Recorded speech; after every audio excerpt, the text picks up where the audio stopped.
Hey, Broads and Books listeners, guess what? We're coming to you live on March 27th. That's right. We are kicking off the Des Moines Book Festival with a live virtual episode. And that means since it's virtual, you can attend from anywhere. Literally anywhere. So come see us talk about the amazing headliners at the Book Fest and their books. They've got a killer lineup over 4 weeks, including Tayari Jones, Taylor Jenkins Reid, Chuck Klosterman, and Laura Prescott, along with terrific workshops, talks, and events.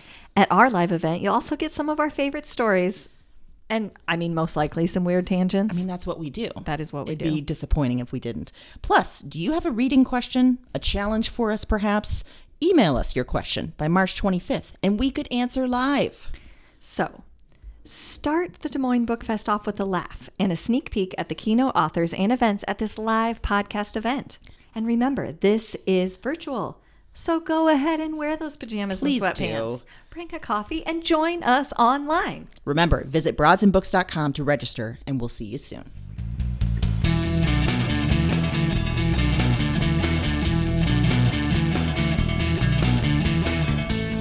Hello, and welcome to Broads and Books. I'm Erin. And I'm Amy, and this is episode number 85, If the World Was Ending. I really like this song. Okay. It's new. Yeah. Newer. Oh, for sure. Like Okay. when you sent it, I had no idea what it was. Okay. But then once I started listening to it, it's like all over social media. Yes. There's like all sorts of like TikToks and stuff. Oh, and, is you it? know, Okay. Yeah. I just heard it somewhere, and I don't even know if I've seen a TikTok outside of like on a screen by someone else. I was going to say, that made me sound way more hip than I am. I was impressed. No, I do not have TikTok. I was Okay. seeing it like on Instagram and Yeah, stuff, you know, okay. like the older people Yes. engines. Of- Someone was posting. So, just so you're aware that I am aware that I am not don't hip. have TikTok. Okay, that makes me feel better. Yeah, okay. This is the song by J.P. Saxe and Julia Michaels, in case you couldn't tell by our covering up our social inadequacies with explanations. Listen, I'm about comfortable non-TikTok with my social activity. media status. Yeah, I'm fine. I don't need any of the other things. There's never been a moment that I thought I should figure out TikTok. No. There's always been a moment where I'm like, no. It seems way too complicated. No. And it I don't have seems the energy like for a lot that. of activity. Like people are dancing Yes. a lot. I don't know. No one wants to see that. from No one's me. going to see this happen. Well, the first time that I heard this song, it kind of got me just from I like the kind of hauntingness of it, but also the idea, these words that. It's a great idea for a theme. Yes. Because we can go like full on dystopia route. Yes. Or we can go like end of a relationship. Yeah. The idea of the end of the world. Yes. Yes. Something that feels like the end of the world. Love it. Yeah. So, it was a great pick. Mm-hmm. But I think before we ask questions, I think there's 2 things that we need to point out that have okay. been great this week. Oh, let's hear it. In addition to this song and our lack of social media acumen. Are admitting that we're not hip Right. in any way. Yeah. Well, if and anyone that's not thought even we really were- a word that people use anymore. Yeah. So, yeah. All right, if you were tuning in because you thought we were boy. hip, I am sorry to say. you were disappointed in like episode 3. So I don't know why you hung in this long thinking it was going to turn around. Nope. It's 85 and we're still the same. Still not hip. We're still the one. See? That's where my Yeah, mind that wasn't hip. No. No. Mm-mm. So first thing that happened this week that I'm personally excited about, and I think that if you're a listener and or reader, Yeah. which I would guess a lot of people are, I would say that's our target demographic. Yeah. listeners And readers. People who listen to us are our targets.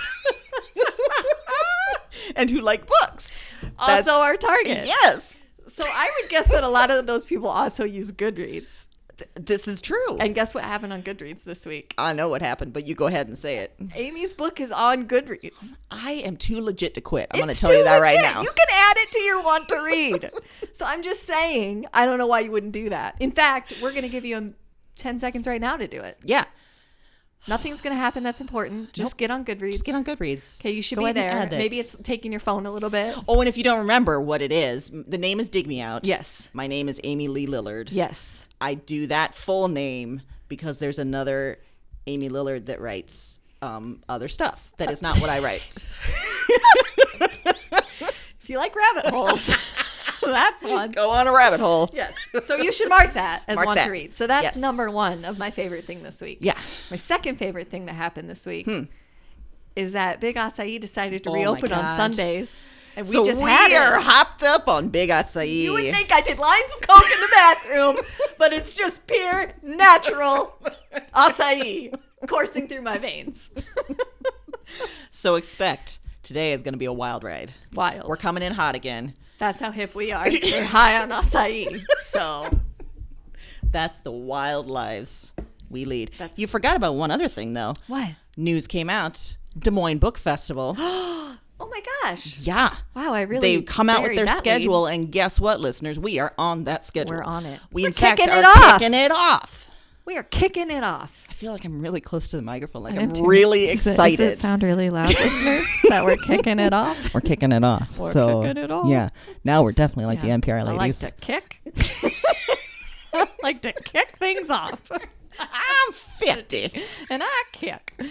But really. Anyway, that tangent aside. Yeah, Yeah. we are at the Des Moines Book Festival. So mark that on your calendar. And March it's a 27th. virtual event. Yes. So you can chill with a cup of coffee and enjoy us. And no matter where you live. No even matter if you're not where. in Des Moines, Iowa. Exactly. You don't have to travel. Nope.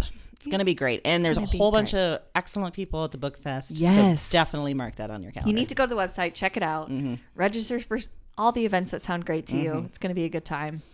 And you're going to get to see us. Yeah. You're going to get to see our faces, which I don't know if I'm ready for that, Erin. Are you ready for people to see our faces? No, it doesn't feel Yeah, great. it doesn't that feel part good. isn't. I'm really excited, but I'm also terrified. I'm so terrified. I just think I'm going to have gastrointestinal distress for the next month. Is that natural to say? Yeah, I think so. Okay, I think yeah. that one helps our hip factor a lot, and two, it's honest, and that's what you get with us. It's just You get a honesty. lot of honesty, maybe not such hipness as you might want. No. But that's where we're at in our lives. You know what? If you're coming to me for hipness, I'm going to say that you're not hip because you That's a should good know point. better. So this is on you, really. Yeah, really. Oh my Get God. better podcasts. Just kidding. We're the best. Oh boy. Well, Erin, for the theme yes, this week, yeah. question for you. Yeah. Speaking of the world ending, which is our theme, there have been a lot of books, a lot of movies about the idea of knowing when you're going to die, knowing when Yeah. your world is ending. Is that something you want to know, when you're going to die? Dear God, no. I can't even imagine what my anxiety would be it like. would be so terrible. I mean, at first, in theory, this doesn't sound bad. Like you would know, so you wouldn't have to like worry about it or think whatever. And I'm thinking maybe later in life that would be a benefit, maybe. But now I couldn't. No. Plus, I feel like everyone around me would just despise me because every time something came up, I'd be like, "Well, that's fine. I won't be here." But that's fine. Oh my God, you could start like a countdown for your family. Like, listen, you're only going to see me for 10 more years. Exactly. So treat me better. Yeah. Or then, I'd just be crying about everything. Like they'd be like, "Hey, we're going to do this in whatever." And I'd be like, I can't. It would, no. It would be terrible. Yeah. It would. I think both of our minds, if we knew when we were going to die, we wouldn't be able to think of anything else. Yes. So that rest of our time would just be wasted in anxiety. It would be. Yeah. I just wouldn't be able to live. Would you want to know how you're going to die? I don't know. I don't, because I don't want it to be an embarrassing way of dying. Oh, yeah. I don't want to Because then you would have to be embarrassed. But if you Yeah. die, you didn't never know you were embarrassed. Yeah. Yeah, I don't good want to point. choke on something while the Oh. cats watch. Just watch and see what happens. Yeah, that's dark. Or I don't want to like trip on the ice. Right. You know? Yeah. Yeah. I don't want to fall down the stairs like we've done a few times. I don't want and to then get like caught the wrong way in an escalator and people are like, God, "Oh, no. why is that happening? Oh my God, who knew that could be that terrible?" I don't want to be caught in an elevator door and the elevator malfunctions and No. No. I don't want to be like in a road rage incident where someone just shoots me No. because I cut them off or something. That's terrifying. Don't worry though. We're gonna keep eating big acai, so we're never gonna die. We're never- We're gonna live forever. Because in all our scenarios, big acai would help, I think. fully. Fully. Well, okay, so end of the world, sometimes this gets portrayed as like other people taking over the world. Yes. Or other life forms. Yes. If one of the podcats Oh no. was going to take over the world and be our leader, which one would you like it to be? Oh God. I will say this is a terrifying thought, and it should be for all of you Yeah. as well. I'm going to immediately disqualify Ziggy. There's no way in hell we want him leading us. No. He is a very beautiful young boy, but he is dumb. And he also, I think, is a narcissist. So he would be a dictator. We don't want that. Yeah. We don't want that. I feel like he could be trigger happy too, without really thinking about the consequences. Yes. Yeah. Mm-hmm. Yeah. Mm-hmm. Yeah, it would not be good. Okay, I agree. Mm-hmm. Louise. Okay. I also say no because she's too snoopy. Like, she watches me with the intensity of like what spies are not supposed to do. Like, I will catch her staring at me and I'm like, oh, okay. Like, it's unnatural. She'll follow me into the bathroom and stare at me while I'm I feel like she's going to cross some boundaries. Okay. And break a lot of laws. Okay. And that leaves Thelma. Okay. And I think I like the idea of Thelma taking over for a couple reasons. I think she just wants love. She just wants attention. Yeah. She'd be a benevolent leader. Okay. She has no time for bullshit. That's true. Ziggy getting on her all the time. She says, hell no. No. Also, she's a big lady. She can throw that weight around, literally. Yes. And she loves her belly. And we should all have a leader That loves their belly. that glories in their belly. She's also a good teacher because she's kind of trying to teach Ziggy, like, no, you don't get positive reinforcement when you jump on my back. But if you're loving, then I'll give you some Exactly. nuggles. Yeah. So if That's now, positive reinforcement. referring again to what I said, he's a dummy. So Yeah. he's not picking up on that so much, but she's trying. She's trying. And Yeah. her patience is nice. It's nice. But So, I yeah, also like that she'll lose her shit she and will get him in lose place. her shit, and she has a growl Yeah. that is intense. But those are also good leader qualities, Yeah, though. she's like, remember when Tina Fey said bitches get shit done? Yes. That is Thelma. Yes. Get it, Thelma. So Thelma will be our leader. Okay. So everyone get used to that. I'm okay with It's that. going to be okay. Yeah. Yeah, I feel good. Well, here's another situation. Let's say the world was taken over by aliens. Yes. Okay. How do you think you would fare?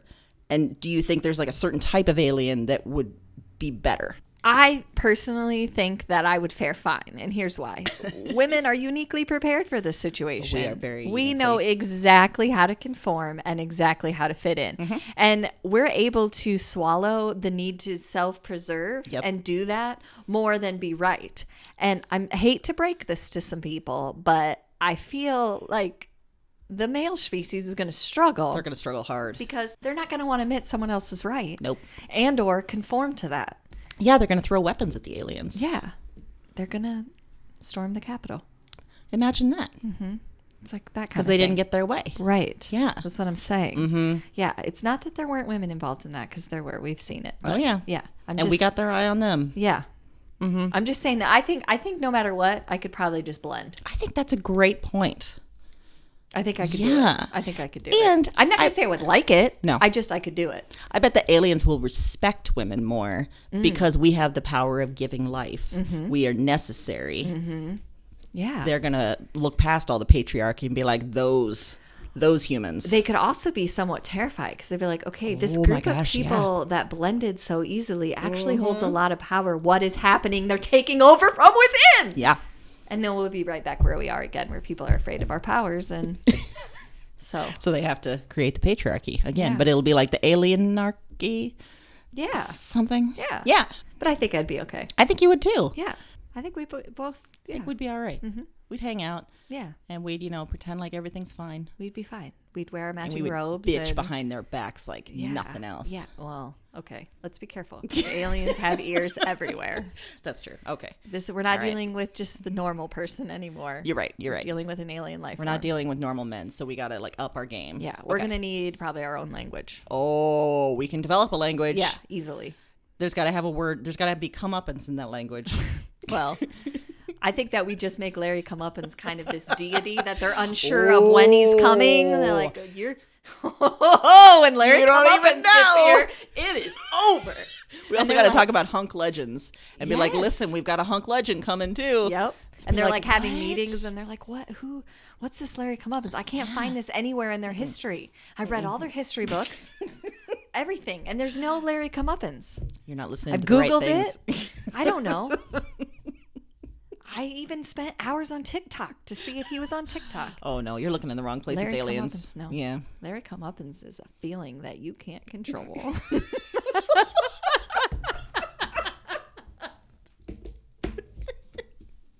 I feel like that needs to be the theme song when Larry Comeuppance walks in the room. I'll tell you what, when you know that you've met Larry Comeuppance, it's too late. It is too late.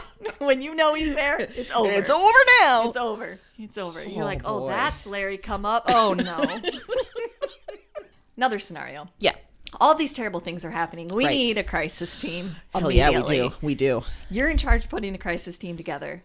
We need 3 fictional characters. It can be movies, TV, whatever. Who do you put on your crisis team? First of all, I want to thank you for giving me this responsibility. Yeah, you're welcome. For choosing the crisis team. I feel like you're uniquely able to do this. I think I am as well. Yeah. Yeah.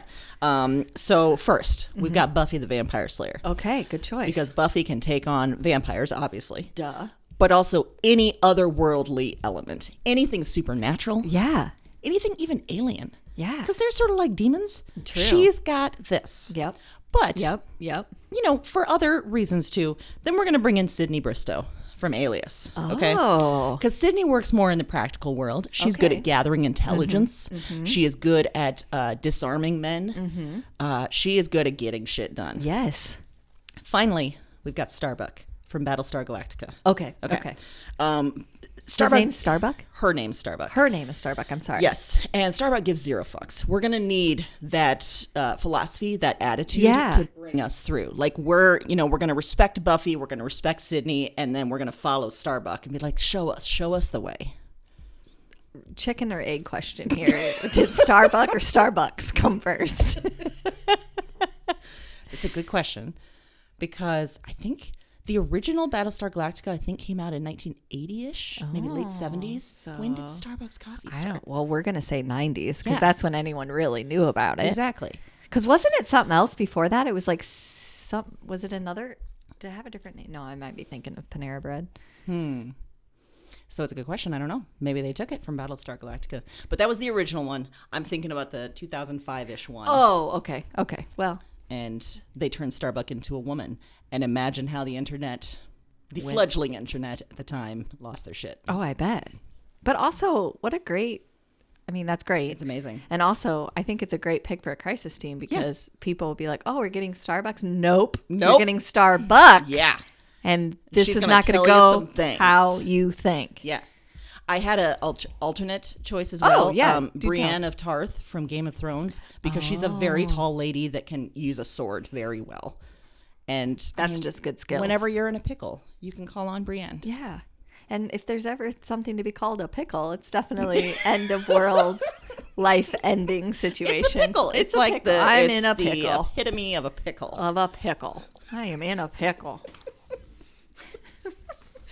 I'm thinking of pickles. I don't like pickles that You much. don't? Oh. Oh, I do. Do you? Only dill though. I don't know what's going on with those sweet ones. That's weird. I think I liked the sweet ones Oh. more. Like the little gherkin Yeah. ones. Oh no. Oh, no. I don't know. Oh, no. It looks like something. They don't look right. They look like That's troll true. penises. They don't look good. Sweet troll penises. And I don't want it. I don't want any part of it. I think that's a good instinct. I like dill pickles, but I like them either in the sandwich cuts or like a full half. But I don't really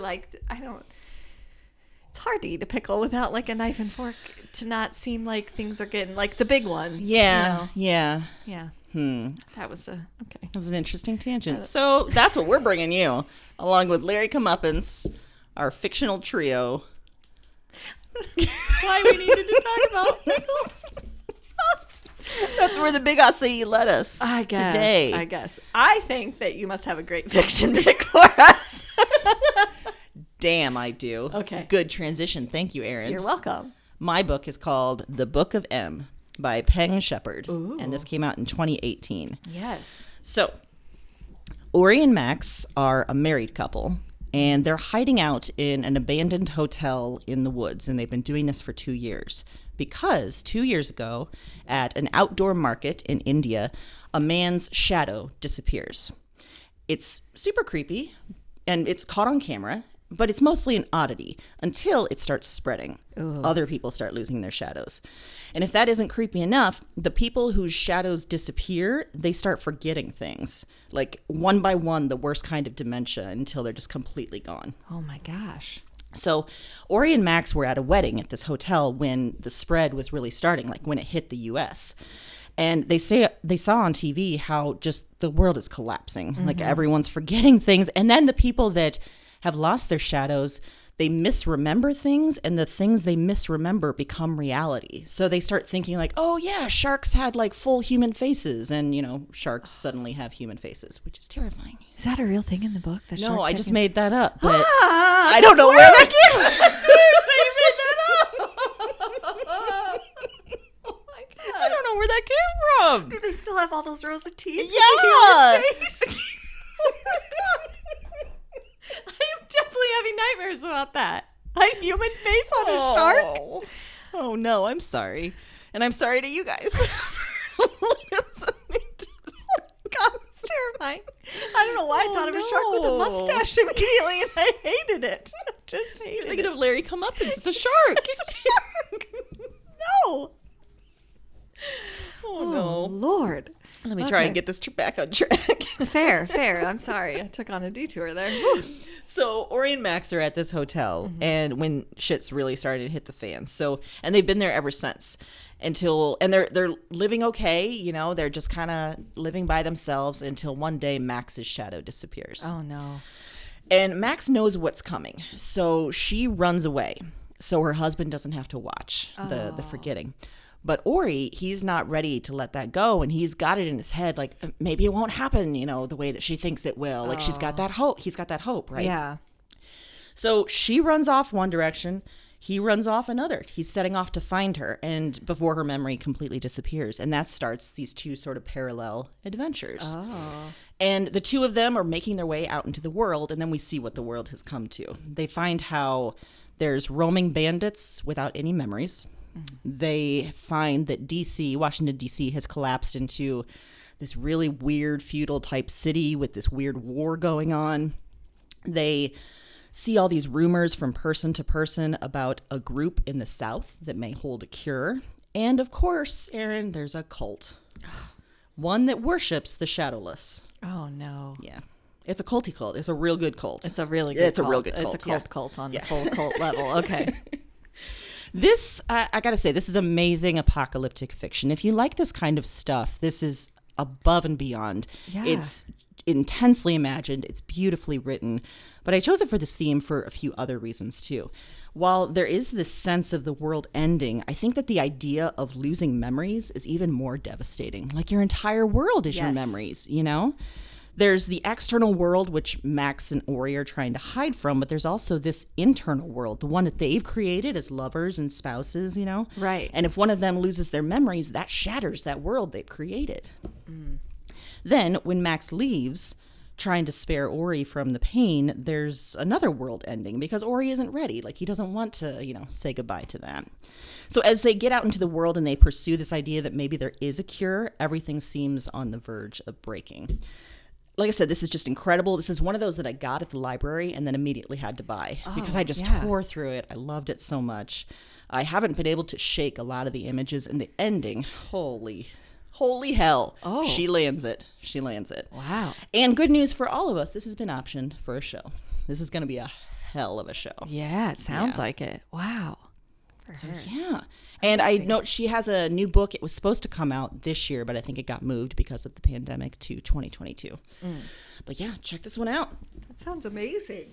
All right. Well, for my fiction pick this week, I went kind of with the idea of thinking your world's ending, like personal world enders. For sure. Okay. Yeah. And so this is actually an author that you recommended a few episodes ago, Lisa Cross Smith. This is This Close to Okay, which was just published in 2021. This is a story of Tally and Emmett. It's set in Kentucky. So Tally's driving home one night. She's a therapist, a counselor. And she sees this guy on the bridge that's ready to jump. And she's like, oh, goodness, like that guy's about to commit suicide. So she pulls over and she kind of employs the strategy she knows to just kind of get him talking and then kind of get him into her car, basically, just to get him away from the bridge. And she doesn't really know what her next move is, but I'll just take him to a coffee shop. We'll just keep him talking. And then kind of like against her better judgment, but also kind of before she really makes a decision, she just brings him to her house because she still doesn't feel like he can be on his own. And she feels like this sense of responsibility. Like, I got him up the bridge. I don't want him to just go back to the bridge and jump off. So oof, that's a risk. Yeah. Yeah. So they're both like feeling each other out. She's not being totally upfront with him about the fact that she's a therapist. He's telling her, at first he wouldn't even tell her his name. And then it's like she's getting bits and pieces of his life, but not the whole thing. And she's kind of doing the same, kind of like you would do with any new person. But there's also this added layer of, what was happening. And he won't talk about that at all. Like, he's just shut down on that. So she's doing the therapy thing and trying to come in from a different place. So this night kind of turns into the whole weekend. Like, they just keep hanging out together. It happens to be Halloween weekend, and her brother throws a big Halloween party every year. So she's like, just come with me. And the whole book is basically them kind of leading up to the end of this weekend. Like, spending time together, talking about things, having these really kind of intense conversations. Wow. And I think that is the magic of this book, is that this whole weekend takes place, but it feels like you went through a lifetime with these two, because you're learning by what they tell each other, but what you as the reader know, you're learning so much about them, about like their button spots and the things that they value. And you can tell that there's hurt places that you're kind of trying to figure it out. And there's so many other layers going on at the same time. But I read this book really fast. Like, it's a quick read because you're kind of just lost in it. It's a weekend and you're like, okay. And it's kind of like, dare I say, cozy. Like, it feels kind of cozy because it takes place in the fall and they're like getting coffee, and there's like this cozy element to it, but there's also a sense of danger to it because you're in this situation that really isn't terribly safe, or isn't what like a normal relationship would start out as. And a deadline looming. Yes, too. and a very big deadline. So I think that for a couple reasons, I love this book because she was just coming off a divorce. He was obviously at the point that he wanted to commit suicide. They're both in spots in their lives that feel like world ending. They don't really know what they're going to do. Him, definitely, probably more than her, but just in a really tough place. And then kind of because they're in such a tough place, they don't really care. It's almost like their guard's down, so they were able to let somebody else in because they're kind of at such a difficult place, which I think is a lot of that theme is what appeals to people, is you're kind of stripped to your most raw level in a world-changing situation.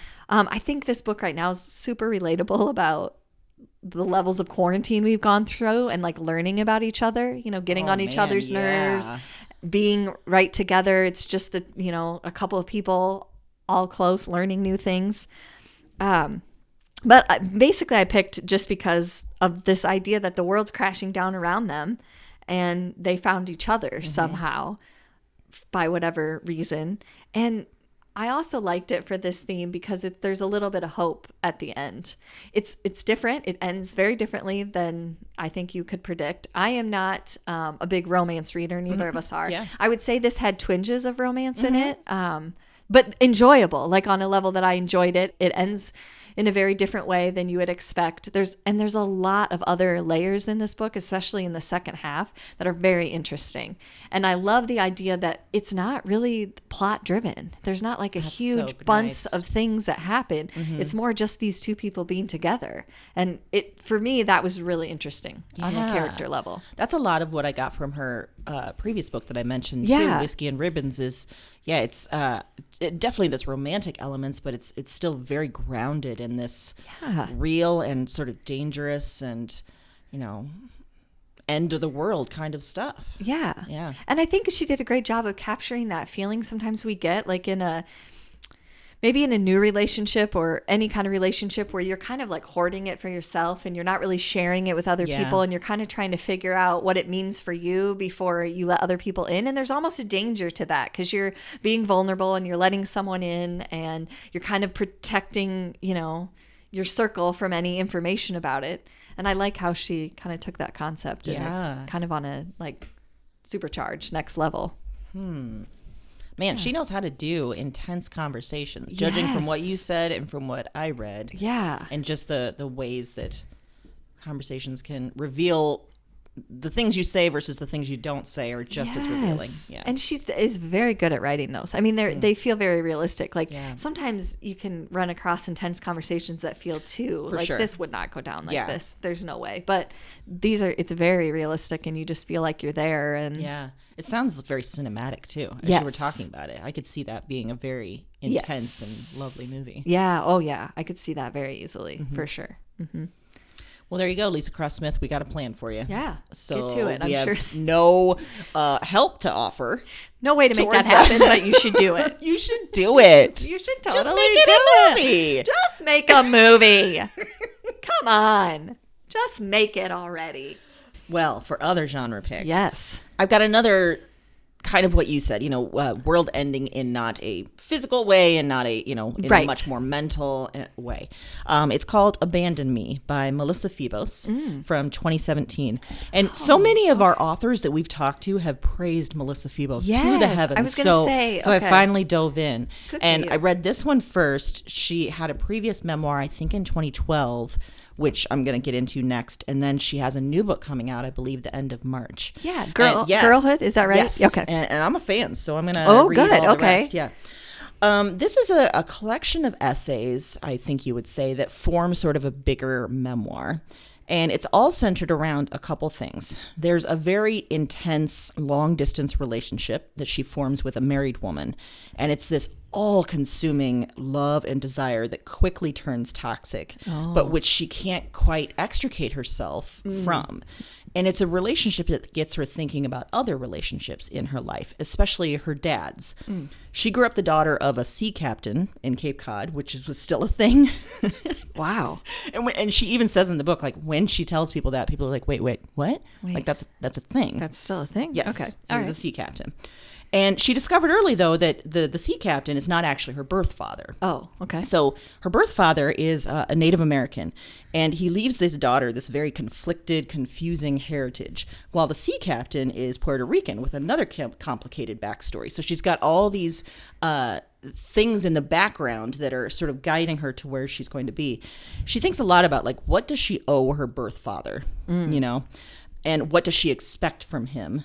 And what about her adopted father, and how is that different, And also, how does that affect the way that drugs and mental illness manifest in her family? Because she was addicted to heroin for a long time and worked as a dominatrix while she was an addict in New York. And I think that's the subject of the first memoir, Whip Smart, which is what I'm going to get to next. Gotcha. Yep. So altogether, the idea of this long-distance relationship she's involved in, her dad's, her family overall, the book really talks about abandonment. The idea that both of her fathers leave. Her birth father left permanently. Her adopted father keeps leaving. Like, he goes on his ship for months at a time. And so as a young kid, it's very sort of traumatic to see her dad go away and just not have him be around for so long, It also talks about what it means to abandon a lover, or when you're in a relationship, to abandon yourself. And when can you decide that's happened? Like, when have you hit the point where you're like, oh no, I got to get out of here, or myself is gone? Yeah. I chose it for this theme because I think it's full of world-ending moments. And what do you do with that? I think in the story of her love affair, there's this constant fear of abandonment and the feeling that the world will end. Like, she is constantly walking on eggshells because she's so afraid that the lover is going to leave her. And the thought that she has constantly is, if the lover leaves her, there's just nothing else. It's this utter fear of just like annihilation after that. That's how deep she is. And then she can still kind of put her head above water long enough to be like, is this a sustainable feeling? Like, is this love really, or is this obsession? Like, where do I draw the lines? And that love story has her reassess her father relationships, her brother, her own relationship to drugs and addiction, all this life-changing stuff. And along the way, she even meets her biological family, which is a very interesting dynamic. Yeah. This is a beautiful book. The content and the context is lovely, but the way she writes it is incredible. And I really understand now why so many of our authors have praised her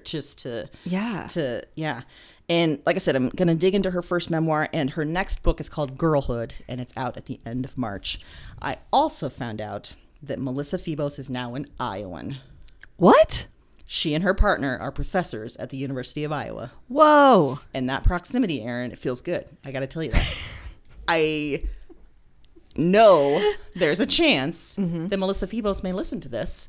And she'll be like, oh, it was fine until the moment she said the proximity feels good. But I have to be honest with our listeners. No, it feels good. Honesty's the we best can policy. claim her. Yep. We can claim Melissa Phoebos. Okay. She's only an hour and a half away, Erin. Yeah. I mean, Iowa City has a storied history for me. It really does. So I'm afraid to say that I want to go there to meet an author because the last time I did that didn't go well. But that's a good point. But maybe she'd be the one to break the spell. Maybe she would. Maybe you wouldn't have constant dry heaving. Maybe not. Maybe not. Well, that sounds great. I know. We've heard that. As soon as you said it, I'm like, we've heard that name a bunch. So many times. And so I finally just decided to add all of her books at the library. Yeah. And Girlhood's getting a ton of advance praise and press. And so I'm sure it's going to be great. Yeah. I think just the way that she writes about being a woman in the world, along with all the other stuff, of course, though, it's really beautiful. Yeah. There sounds like there's a lot in there to relate to, even if it's not your exact experience. Absolutely. Which is a lot harder to do than people think, God. To write that effectively. Yeah. For sure. Well, my other genre pick this week is a nonfiction kind of a memoir as well, called The Secret Life of Dorothy Soames by Justine Cowan.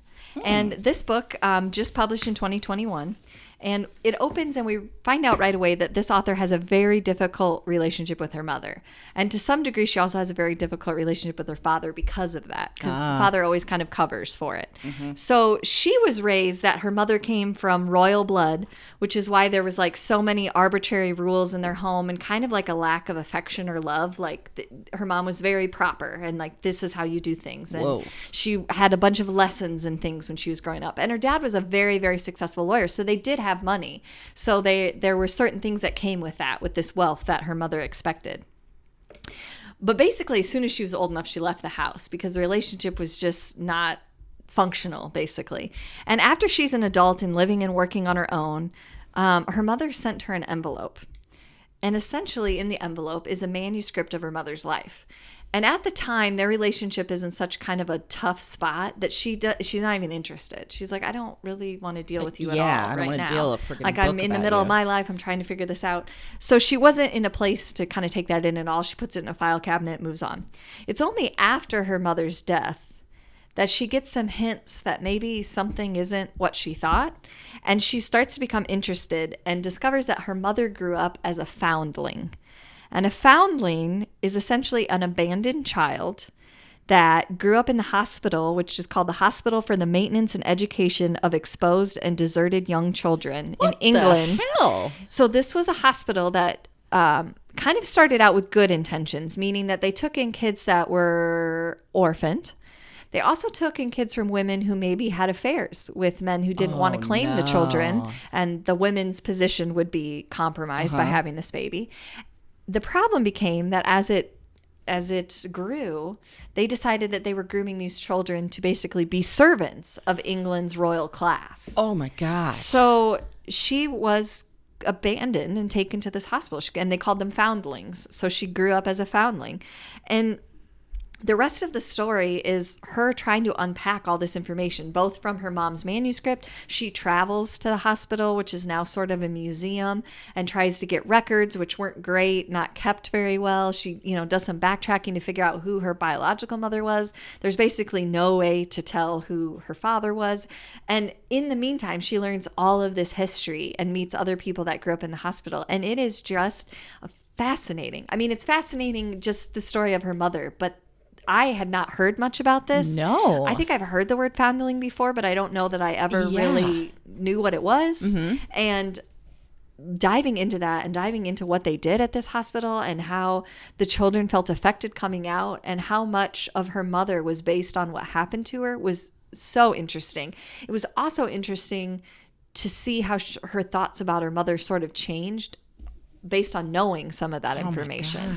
And of course it was, too late. Her mother had passed, but it's a very interesting exploration into relationships and finding out that maybe there's more to this person than you thought. And I picked it for this theme because I think it's a great way to show that sometimes lives and hearts are changed by traumatic and life-altering events, that sometimes we learn more about ourselves, kind of in the same way the first book, when you're at your most raw and vulnerable, sometimes that's the most powerful. Yeah. And it's a shame that, her mom didn't share that with her earlier, but it is so interesting and so much fun to read. Good Lord. Yeah. Ziggy is wanting in on this action so much right now. We had to just stop and restart because he got on the keyboard and decided, nope. And also, we have cups of water, which are just a no-no. I guess Good Lord. we can't have water. That's a basic human need, Ziggy. It's a basic human need. This is why we didn't pick you as the leader. Yeah, this is why. Because people need water. You don't even allow us hydration. What kind of leader are you? Or you can scratch my face off. He's just going to try and spill it. That's all. Because that's the most fun, spilling water. What else is fun to a cat besides that? All right, so now we put Ziggy outside the studio. Yes. We'll see how long this lasts and if there will be a cat throwing itself against the door at some point. Yes. Yeah. We'll tell you if you hear that, just so that you know that one of us isn't dying or the something. thumping is not us. Yes, it's a cat. It is the cat that we chose not to lead us in the apocalypse. For good reason. Definitely proved it all over the place. My goodness. Right? Yeah. So, pop culture pick. Yes. Guess where this comes from, Erin? I'm going to go HBO Max. Oh, man. So good. We are on trend. We are. And we're still waiting for those sweet, sweet sponsorship dollars. Yeah. Just by putting it out into the universe and hoping it manifests. Is like that the secret? Like the secret. Just, is that not how it works? Yeah, I think that is. I just thought of it, and now it's going to happen. Now it's going to happen. Yeah. This is a show called It's a Sin. Oh. So we start in 1981 in England with 3 young men. Richie, who is leaving the rural Isle of Wight for college in London. Colin, who leaves Wales to work at a shop in London. And Roscoe, who leaves his ultra-conservative family who are trying to pray the gay away for London as well. Ouch. So all 3 of them, they know they're gay, but they're just starting to be public about it and own it. And it's so freeing. It's so exciting. They're out in this world where there's so many beautiful gay men and women and in the city, and it feels wonderful. They all get an apartment together with their girlfriend, Jill. And it seems like this is going to be a fun coming-of-age story. But then the first cases of the mysterious gay cancer appear in London.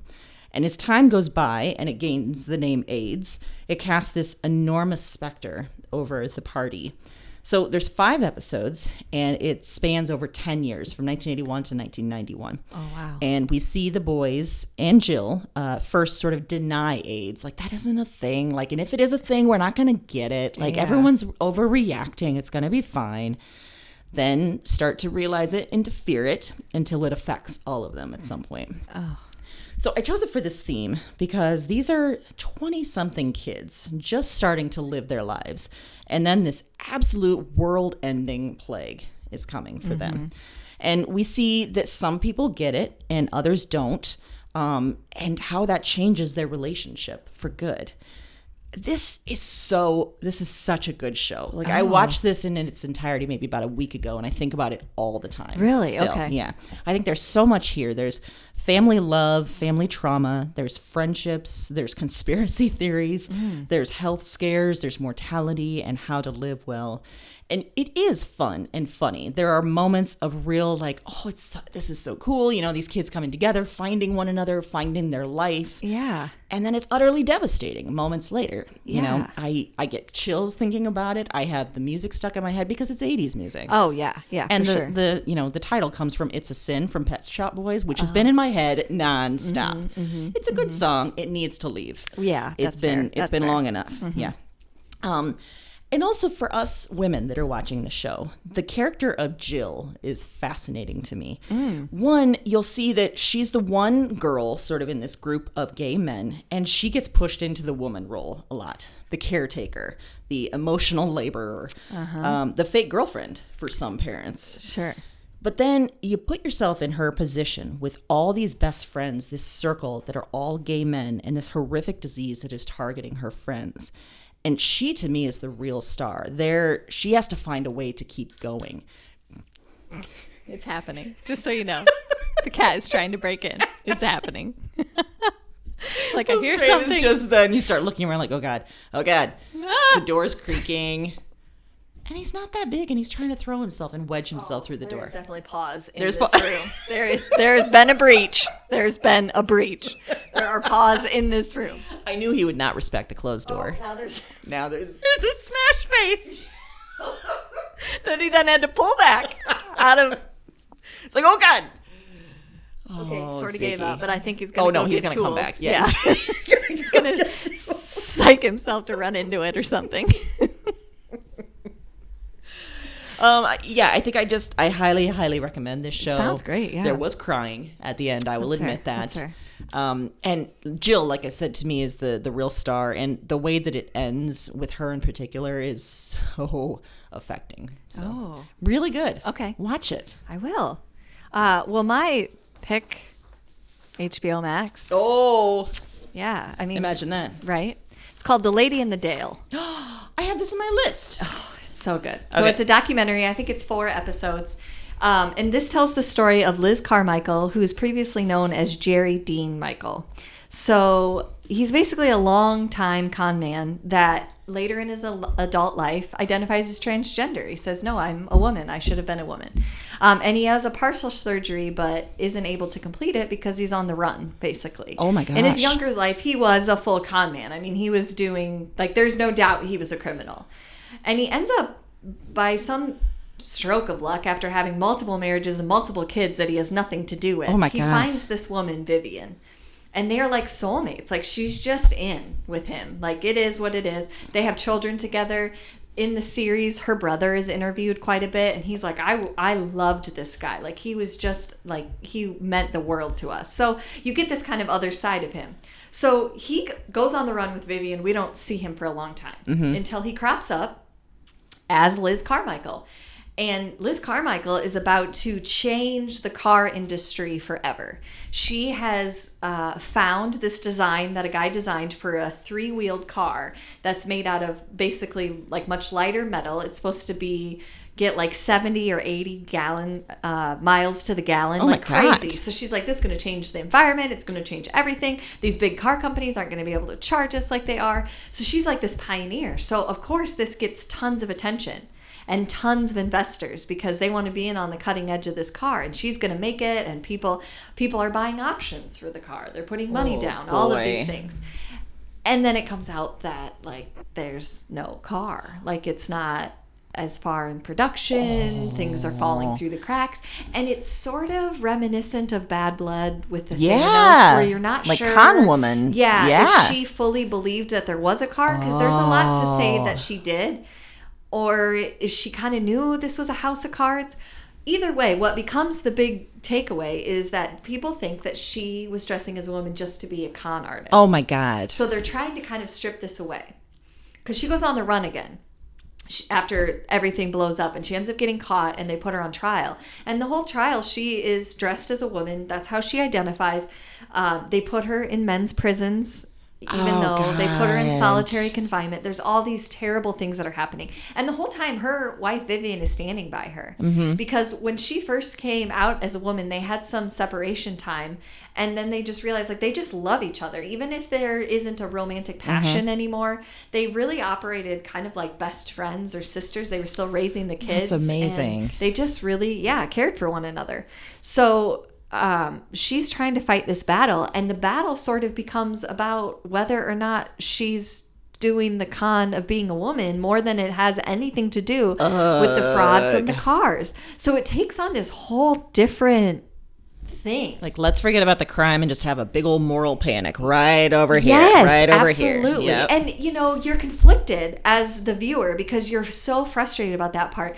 But you're also like, well, he did commit a bunch of crimes earlier on that he never paid any time for. And in this case, she was told by the Securities Commission to stop selling options to the car. They kept doing it. Okay. But there's some questions about how much she knew. There's so many things. So you're kind of like, you can almost separate it. You're trying to figure it out. But anyway, The ending is amazing. There's this guy, this reporter that you'll hate if you're anything like me, that was like just had it out for her. Like he's basically the one that outed her. Like he met her and thought, and basically he thought there was something wrong because it was a woman in charge of a car factory. Oh, and so great. he went sniffing. And then in this case, he found something that he could really, mediocre man syndrome. Yes. And again. At first there is a story there that obviously media would be interested in. He went on to do like 47 or 48 news segments about her.